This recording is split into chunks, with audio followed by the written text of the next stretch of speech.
This is Scott the Fix-It Guy. Today we'll be working with a Bosch dishwasher that has the lower drip tray flooded. So we pulled it out from the cabinet and then I'm just lifting up this insulation. Now we're looking at the drip tray underneath where all the electronics are. And this is the styrofoam float that pushes up when there's water and activates the switch.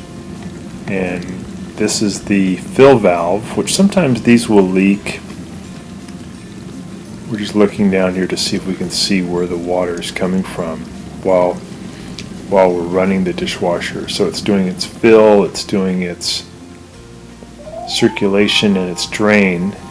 This is the other side where we're looking in. This is the circulation motor. This is above where the control is. Just trying to see if we can see where the water is coming from. So the most likely culprit, we're going to just set it for drain here by pressing the start button for 3 seconds. And now it says 1, so when we close it, it'll go to drain. We're going to look down there to see if we see any water leaking during the drain phase. So far, no water coming out.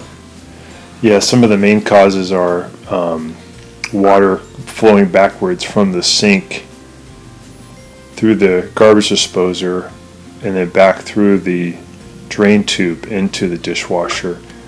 Or another cause can be a fill valve that is stuck open, and even though there's no power, it's leaking water into the dishwasher, which eventually will end up in this drip tray. The symptom, if the drip tray is flooded, is when you turn on the dishwasher, it will just drain continually and it will not fill with water, it will not do circulation. So it looks like this one's okay.